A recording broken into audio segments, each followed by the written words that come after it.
గౌరవనీయులు తెలంగాణ రాష్ట్ర ముఖ్యమంత్రి వర్యులు శ్రీ రేవంత్ రెడ్డి గారికి నా నమస్కారాలయ్యా.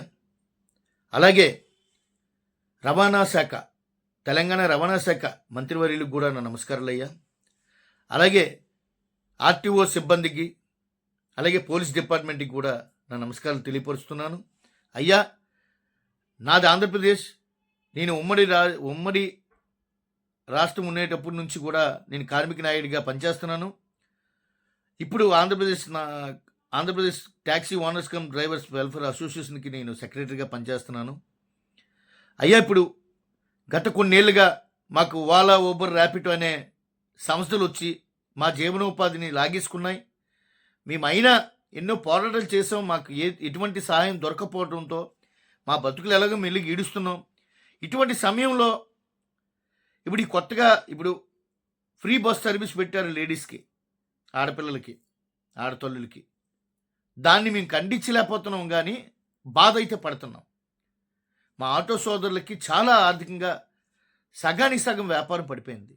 ఉన్నదే సగం వ్యాపారం, అందులో సగం వ్యాపారం పడిపోయింది. ఇప్పుడు దానికి తోడు ఎక్కడ పెడితే అక్కడ కేసులు.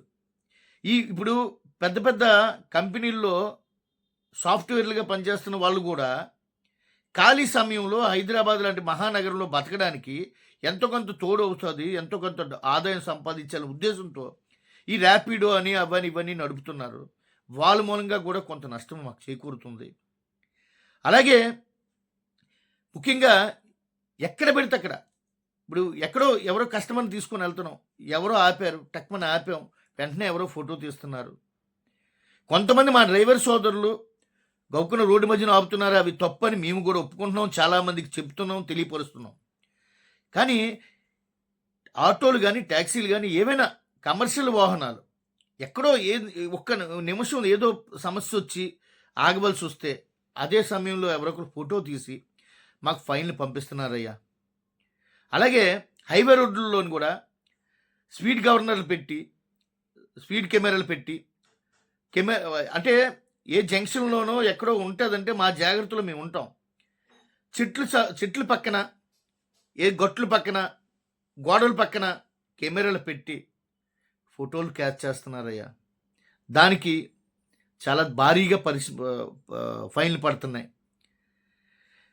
ఇప్పుడు ఫైన్ వెయ్యొద్దని మేము అంటలే, కానీ మేము బతికే చిన్న బతుకు కదయ్యా. మేము సెల్ఫ్ ఎంప్లాయిడ్గా చిన్న బతుకులు అంటే మా ఇంట్లో మా ఆడవాళ్ళ వస్తువులు అమ్మో ఇవ్వమ్మో మేము బళ్ళు కొనుక్కొని మా సొంతంగా మేము బళ్ళు తిప్పుకుంటున్నాం. మాకు ఆల్రెడీ ఈ ఆన్లైన్ సర్వీసుల వల్ల ఆదాయాలు తగ్గిపోగా ఈ కేసుల మూలంగా కూడా చాలా నరకం అనిపిస్తున్నాం. దయచేసి పెద్ద మనసుతో మా గరీబుల్ని కాపాడండి అయ్యా, ఆదుకోండి అయ్యా. మాకు సాయం చేయకపోయినా పర్వాలేదు, మాకు మీరు సంవత్సరానికి 10,000 12,000 ఇవ్వకపోయినా పర్వాలేదు.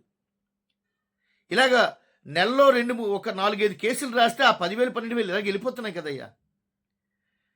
కొద్ది కట్టడి చేయండి. కమర్షియల్ వాహనాలకి అడ్డదిడ్డంగా మేము పెట్టాం. మా డ్రైవర్లు ఎవరు అడ్డదిడ్డంగా పెట్టరు.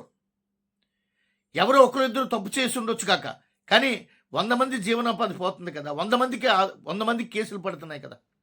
ఒకరిద్దరు తప్పు చేస్తే 100 మందికి పనిష్మెంట్ ఇవ్వడం కరెక్ట్ కాదయ్యా. అలాగే ఒక విషయం అడుగుతున్నానయ్యా.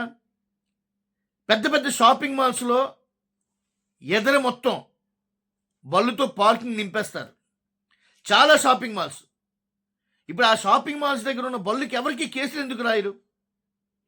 వాళ్ళకి ఎందుకు కేసులు రాయట్లేదు? మా బతుకులు చిన్నవయ్యా.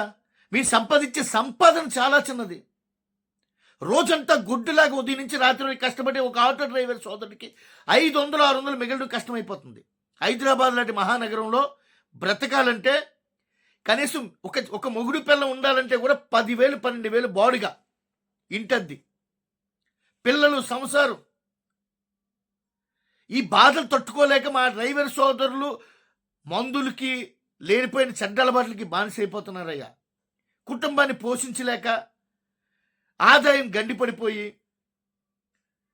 కొత్త పథకాలు, కొత్త రకాల ఆన్లైన్ సర్వీసులు వచ్చేసి మా బళ్ళు ఎవరు ఎక్కక రోడ్డులు పడిపోతున్నాయి మా జీవితాలు. ఇప్పుడు ఈ ఇది జరుగుతుండగా ఒక పక్క మీరు కేసులు అంటే మేము ఎక్కడికి పోవాలయ్యా? అయ్యా, దేశవ్యాప్తంగా ఎల్కేజీ చదువుకునే పిల్లవాడి దగ్గర నుంచి సీఎం పిఎంల వరకు కూడా మా కార్మిక సోదరులు, మా డ్రైవర్ సోదరులు అవసరం ఉంటుందయ్యా. గుండు సూది నుంచి భారీ పరిశ్రమల పరికరాల వరకు, సందుగొందు నుంచి దేశ సరిహద్దుల వరకు చేర్చాలన్నా తీసుకెళ్లాలన్నా మేమేనయ్యా. మా బతుకులతో ఎందుకయ్యా ఆడుకుంటారు? తెలంగాణ రాష్ట్రంలో కానీ ఆంధ్రప్రదేశ్ రాష్ట్రంలో కానీ కొన్ని లక్షల మంది మా కార్మిక సోదరులు ఉన్నారయ్యా.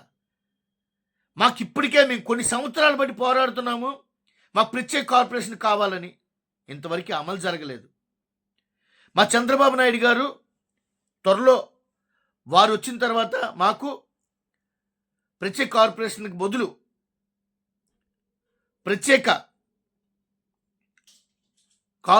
బదులు వేరే మార్గాన్ని చూపిస్తామని, సాధికార సంస్థ ఏర్పాటు చేస్తామని, తద్వారా మాకు న్యాయం చేస్తామని మాటిచ్చారు.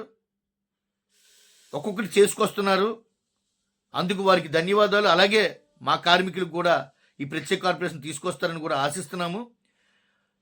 అలాగే తెలంగాణలో కూడా మా సోదరులు, ముఖ్యంగా మా సోదరులకి అన్యాయం జరుగుతుంది ఎక్కడ అంటే ఈ ఓలా ఊబర్ ర్యాపిడో, వీటిని దయచేసి అరికట్టండి. అలాగే రోడ్లపైన కేసులు తగ్గించే వెసులుబాటు కల్పించండి అయ్యా. మీరు సంపాదించే సంపాదన సగానికి సగం ఈ కేసులకి కట్టుబాటుకి వెళ్ళిపోతుంటే మా ఇళ్లలో చాలా ఆర్థిక ఇబ్బందులు ఎదురవుతున్నాయి. ప్రతి ఇంట్లోని ఒక ముసలమ్మ, ఒక ముసలాయన ఉంటాడయ్యా. వాళ్ళకి నెల వచ్చేసరికి 2-3 వేల రూపాయల మందులు అవుతాయ్యా. గవర్నమెంట్ ఇచ్చే డబ్బులు ఏదో ఉంటుందంటే అది ఇంక దేనికో ఖర్చులకి పోతుంటాయి. ఇప్పుడు ఉన్న ప్రతి ఇంట్లో 2-3 పిల్లలు ఉంటారు. వాళ్ళు చదువుకోవాలి. మేము గవర్నమెంట్ స్కూల్లో తప్ప ప్రైవేట్ స్కూల్లో వేయించలేము. మా పిల్లలు, పక్క పిల్లలు మంచి బట్టలు వేసుకుంటే వాళ్ళు చూసి వాళ్ళ కాస్త చూస్తుంటే మాకు బాధ అనిపిస్తుంది అయ్యా. పక్క వాళ్ళు మంచి చెప్పులు వేసుకుంటే మా పిల్లలు మంచి చెప్పులు వేసుకోకపోతే మాకు బాధ అనిపిస్తుంది అయ్యా. పక్క వాళ్ళు సరదాగా అవి ఇవి రోడ్ల మీద కొనుక్కొని తింటుంటే మా పిల్లలు కొనుక్కోలేకపోతుంటే వాళ్ళు చూస్తున్నప్పుడు మాకు బాధేస్తుంది అయ్యా. దయించి మా కార్మిక సోదరుల కోసం కొంత మార్పు తీసుకురండి అయ్యా మీ చట్టాల్లోని.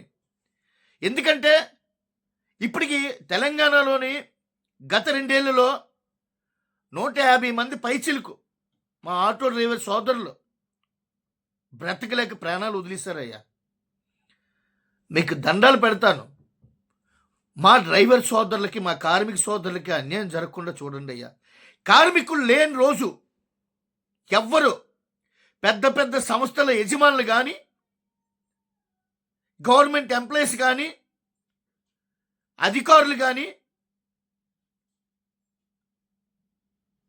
సామాన్యులు కానీ, వ్యాపారవేత్తలు కానీ, మా కార్మిక సోదరులు, మా డ్రైవర్ సోదరులు కానీ రాకపోతే, బంద్ చేస్తే, ఉండిపోతే ఎవ్వరు ఒక్కరు కూడా బయటికి వెళ్ళలేరయ్యా. దయచేసి నా ఆవేదన అర్థం చేసుకుంటారని, నేనేమైనా తప్పులు మాట్లాడితే నన్ను క్షమిస్తారని, మా కార్మిక సోదరులకి న్యాయం చేస్తారని తెలంగాణ ముఖ్యమంత్రి వర్యులకి మరొకసారి నా నమస్కారాలు తెలుపుకుంటూ, రేపటి రోజున మా బతుకులు ఇలాగే ఉంటే ప్రభుత్వాలని ఎవరిని మేము నమ్మం. మా ఓట్లను మేమే ఆపేసుకుంటాం. మా ఓట్లను మేము ఎవరికి ఇయ్యం. ఎందుకు? ఎవరి వల్ల మాకేం ఉపయోగం? అయ్యా, పెద్దోళ్ళు కాదు, పెద్దోళ్ళు మీరు ఏమైనా అవ్వండి, కానీ మా బతుకులతో ఆడొద్దు. ఒకరు వస్తారు మేము వచ్చేస్తామంటారు, ఇంకోళ్ళు వస్తారు మేము ఇచ్చేస్తామంటారు, కానీ మా కార్మికుల బతుకులు మారట్లేదయ్యా. దయచేసి నన్ను క్షమించండి. కానీ మా కార్మిక సోదరులు కడుపు కొట్టకండి. మా కార్మిక సోదరులకి సత్వరమైన న్యాయం చేయండి అని నేను విశాఖపట్నం నుంచి ఈ వీడియో పంపిస్తున్నాను. నా వల్ల పొరపాట్లుంటే నన్ను క్షమిస్తారని మళ్ళీ వేడుకుంటున్నాను సార్. జై హింద్.